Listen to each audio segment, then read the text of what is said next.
Right, so we are going to start with the first question. It reads, find the coefficient of x to the power of minus 3 in the expansion of x squared minus 2 over x all raised to the power of 9. So according to binomial expansion, where the power is a positive integer, let's say you have a plus b all raised to the power of n. We make use of the formula n, then you put r here. The first term a is going to be raised by this r. Then the second term b is going to be raised by the difference of n minus r. So you raise the second term with n minus r, and the first term is raised by r. I hope you are following class. Right. So I'm going to do the same. It means if I have x squared minus 2 over x all raised to the power of 9, x squared is our a, minus 2 over x is our b, and 9 is our n. So if we were to substitute in the formula, it means you get 9, then you put r, then you write x squared the first term, raise it with r, like what we did on a.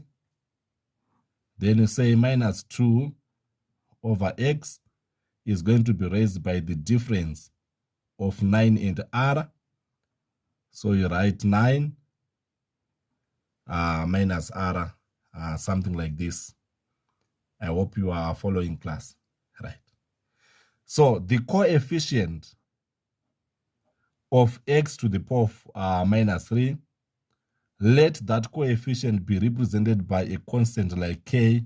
It means you get k x to the power of minus 3. I hope you are following. Right. So k is representing the required coefficient of x to the power of minus 3, which I'm going to equate, because this expression on your left side is representing the nth term in the expansion. So we need the term where the power is going to be negative 3, and the coefficient is unknown. Let us represent it by what? By k. Right, so I want you to notice something, class, that 2 is going to multiply r here. You get x to the power of 2r, then you put a dot product. I'm going to ignore the constants and concentrate on the powers. It means if I ignore minus in this 2, you get 1 over x, where 1 over x can be written as x to the power of minus 1, 9 minus r. They need to give you x to the power of minus 3. I hope you are following. So I want you to notice something, that 9 and r, the one that I have left out, 9 and r, and this negative 2 here to the power of 9 minus r, they give you the required value of k. I hope you are following. Then all terms in x raised to their powers, they give you x to the power of minus 3. So it means I'm going to find k. After finding k, you substitute it in this expression. I hope you are following. So here I'm going to multiply negative 1 with 9 and minus r. You get x to the power of 2r, dot product, minus 9 plus r is equals to x to the power of minus 3, something like this. Then according to the laws of indices, it says that if you multiply numbers with the same base, you simplify by adding the powers. So you can notice that x to the power of 2r and x to the power of minus 9 plus r, they have a common base, which is x. To simplify it, I'm going to add 2r with minus 9 plus r. So you get x to the power of 2r plus minus 9 plus r, then equate it to x to the power of minus 3. I hope you are listening. Now that we have same base both sides, we can ignore the bases and concentrate on the powers. So 2r is a like term with r. They give you 3r. So you write 3r minus 9 is equals to minus 3.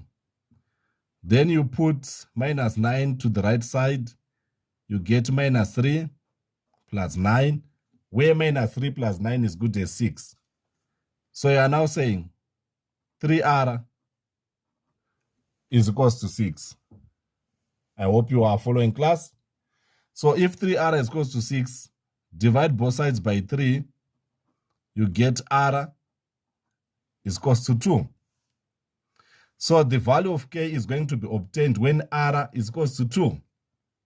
So I'm now going back here and substitute 2 on r so that I identify the coefficient. So you get 9, then you put 2 here, then you say minus 2 to the power of 9 minus 2. If you punch this in your calculator, you'll be able to get the coefficient. So I want you to notice that nr is good as n, choose r. If you take your calculator, you are going to say open bracket 9, second function, choose 2, then you close. This is representing this bracket. Open bracket negative 2. Then 9 minus 2 is good as 7. So you are raising it to the power of 7. You get negative 4608. So negative 4608 is your final answer, which is the coefficient of x to the power of minus 3. I hope you are following, class. Right. So sometimes you may encounter a question which says that find the independent term of this expansion. An independent term is a term without x in front of it. I hope you are following. Let's say you have a quadratic expression which is 2x squared plus 5x minus 8. This negative 8 is an independent term. Why? There is no x which is attached to it. So you can then be asked by the examiner to find the independent term of this expansion. So to find the independent term of this expansion, you simply do the same process that we have done, but 9r x squared to the power of r minus 2 over x to the power of 9 minus r will be equated to k, which is the independent term. But for the term to be independent, it means the power of x is 0. Remember, x to the power of 0 is good as 1. So if we put x to the power of 0, you will be having k times 1, and k becomes an independent term. I hope you are following. So likewise, the k, which is the coefficient of x to the power of 0, is equivalent to 9r. Then you ignore x to the power of this. Here you take minus 2. Here you raise it to the power of 9 minus r. This is the value of k. But x, terms in x and their powers are going to help you to find r. So in simple terms, you are going to say 2 times r, you get 2r. Then you put a dot product. Here, you are going to ignore the negative sign and this 2. You will remain with 1 over x, where 1 over x is good as x to the power of minus 1, n minus r, so as to equate them to x to the power of 0. I hope you are following. So applying the product of indices, This -1 is going to multiply both 9 and minus r. You get x to the power of 2r, dot product, minus 1 times 9, you get minus 9. Minus 1 times minus r, you get plus r. Then you equate it to x to the power of 0. I hope you are following class.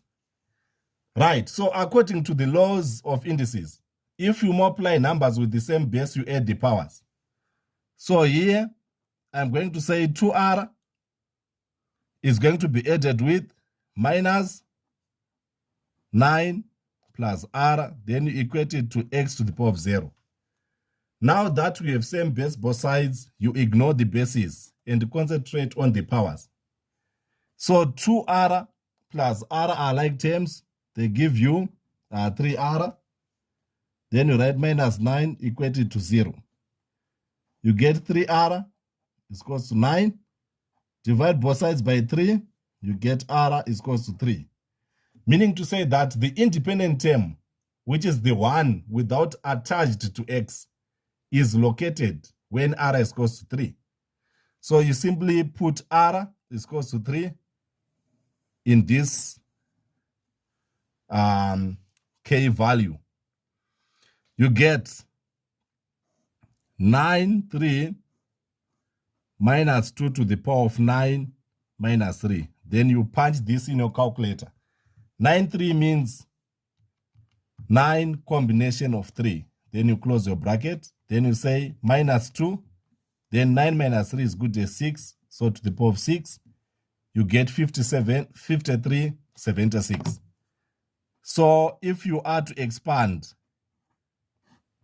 this expression, you notice that 5376 will be the independent term without x attached to it. So this is how you find the coefficient of x to the power of minus 3 or the independent term if you are to be asked. I hope you enjoyed today's tutorial. Till we meet again, shalom.